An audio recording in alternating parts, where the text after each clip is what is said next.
Hi, my name is Amar. Welcome to another video on clinical research concepts. Many beginners might already know that data management plan is an important study document, but they are often not sure about what actually goes inside it.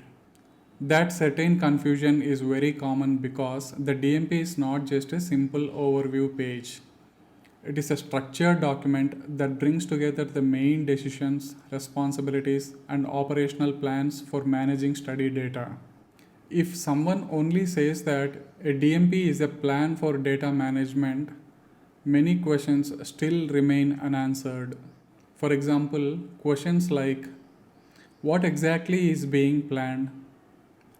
Who is responsible for each task? What processes must be described? How much detail is enough? These questions matter a lot because a DMP is useful only when it reflects the real study. A complete DMP should help the team in understanding how data will move throughout the trial.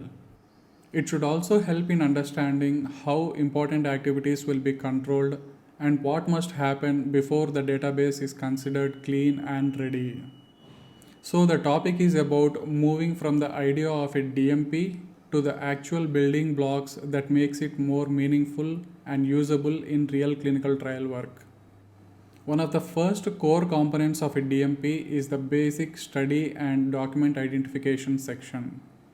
At first glance, this may look like simple administrative information, but it is actually important because it anchors the document to the correct study. It also defines why the document exists. This section usually includes items such as study title, protocol number, sponsor name, version number, and the date of DMP. It may also contain a short purpose statement. That statement explains that the document describes the data management approach for the study. This matters a lot because large organizations may run many trials at the same time parallelly. So, every operational document must clearly show which study it belongs to. A good purpose section also helps the readers in understanding the role of DMP from the start. For example, it may say that the document explains the data collection, review, cleaning, coding, reconciliation, and database finalization processes for the study. So, even the opening part of the DMP is not just a formality, it creates clarity, traceability, and control from the very beginning. A complete DMP should clearly describe the scope of data management activities for the study. Scope means the boundaries of what is covered and what is included in the data management plan. This is very important because not all studies work in exactly the same way. Some studies use only site entered ECRF data. Others include central lab feeds, ECG data, imaging data, patient reported outcomes, or external vendor datasets. The DMP should clearly explain what data sources are in its scope. It should also explain which data management activities applies to them. It may also mention what is not covered by the DMP if certain tasks are handled in separate documents or by other teams.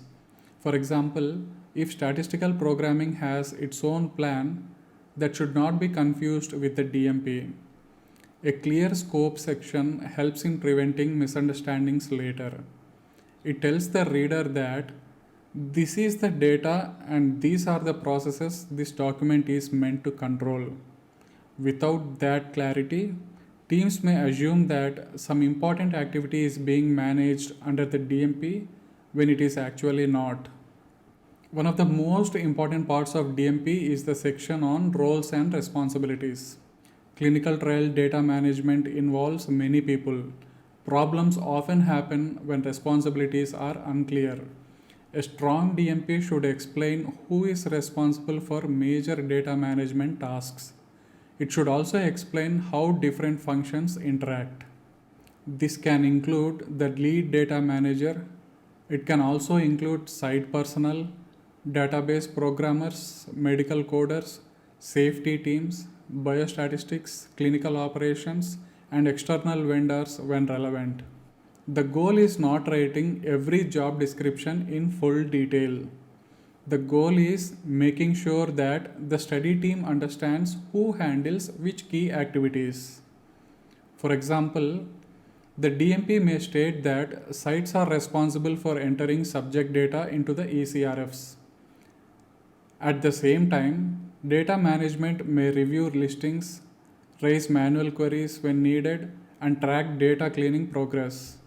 It may also explain who reviews coding outputs. It may also explain who manages external data transfer reconciliation. This section is very important because even a well-designed study can run into confusion if responsibilities are left vague. Another core component is the description of how study data will be captured. In modern studies, this usually means the DMP explains the use of electronic data capture system, that is EDC system. But the exact process still needs to be described clearly. The document may mention that data will be entered directly into an ECRF by the study staff. It may also explain that some data will come from external systems and how CRF completion expectations are handled. This section helps in connecting the study protocol to the real collection of subject level data. For example, the protocol may require recording of adverse events, concomitant medications, lab values, and visit dates. The DMP may explain that these are captured through specific ECRF pages. It may also explain that they are reviewed according to planned checks. If paper forms are used in some settings, the DMP explains how this data will be entered into the database.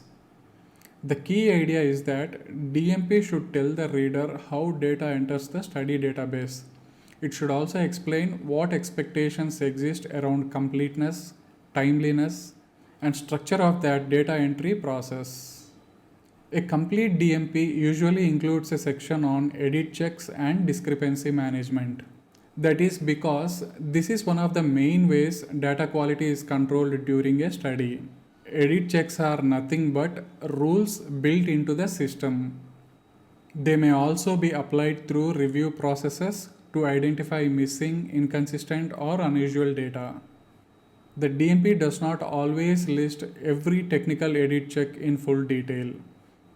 That detail may be documented somewhere else, but it should explain the overall approach. It may describe whether these checks are automatic, manual, or both. It may also explain how discrepancies will be identified, reviewed, communicated, and resolved.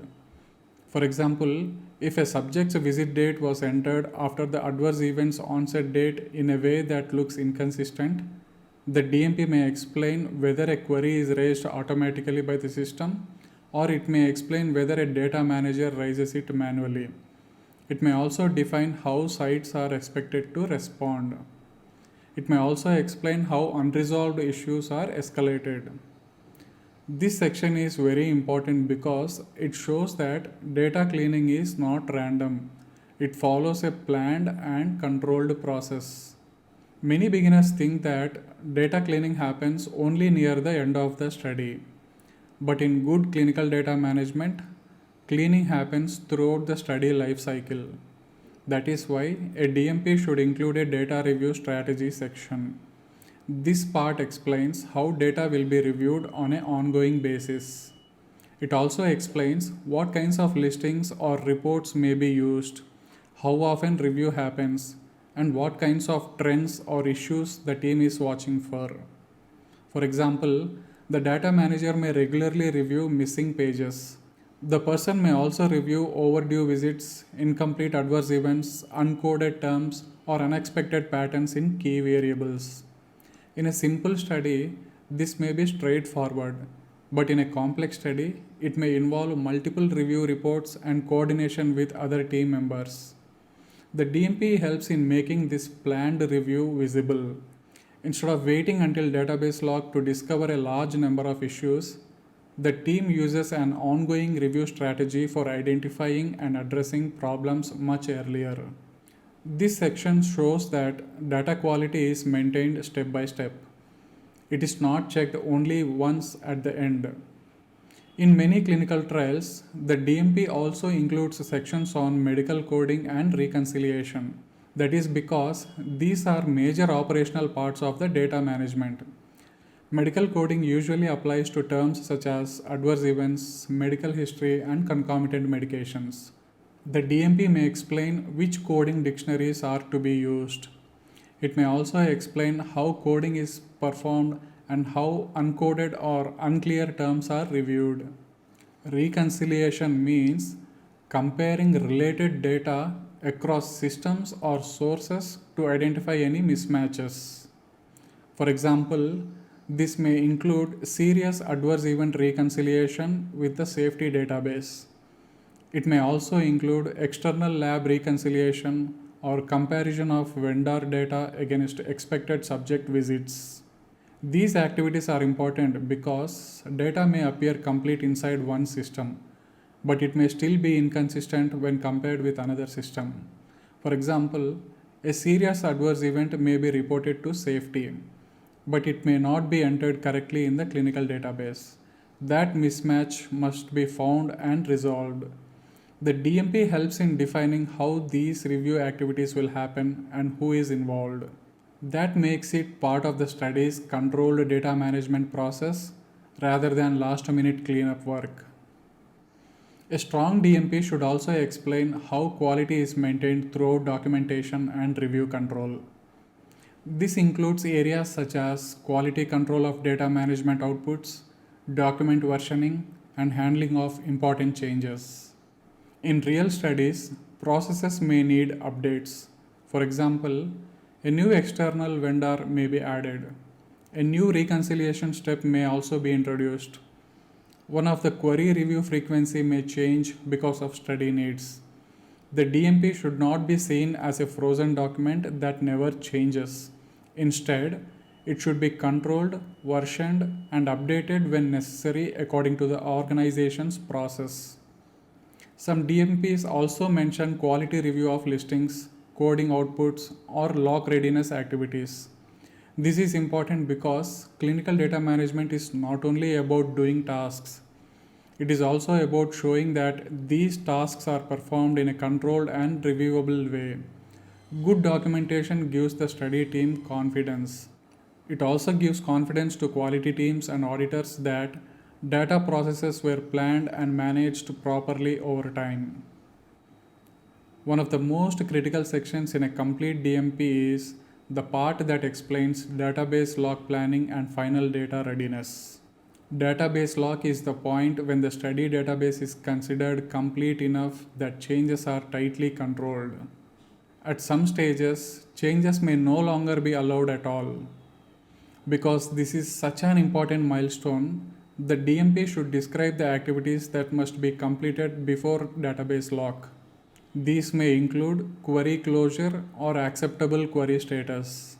They may also include coding completion, reconciliation review, missing data review, final quality checks, and agreement from relevant functions. The DMP may also explain how lock readiness is assessed and who participates in that decision.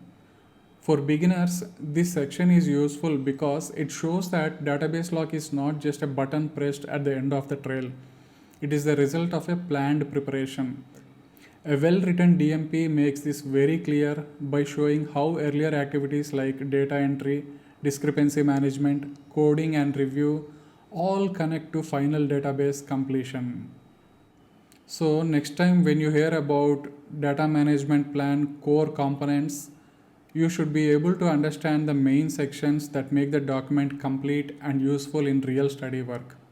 These include study identification, document purpose, scope, most importantly roles and responsibilities, data capture approach, edit checks, discrepancy handling, data review strategy, coding reconciliation, quality control, and finally and most importantly database lock preparation. Each section plays a practical role. Together they turn the DMP into more than a general description. They make it a study-specific operational guide for managing clinical data in a structured and controlled way. In simple words, the core components of a DMP answer four big questions. What data is being managed? Who is responsible? How will the work happen? And what must be done before the data is considered ready? Once you understand these components, you can read a DMP with much better clarity. You can also understand what a complete DMP is expected to contain in a professional clinical data management practice. I hope you understood something about core components of clinical data management plan. One small request from my side. If you haven't yet subscribed to Clinical Research Concepts, this is my humble request to please subscribe to Clinical Research Concepts. Thank you very much for watching. See you all in the next video.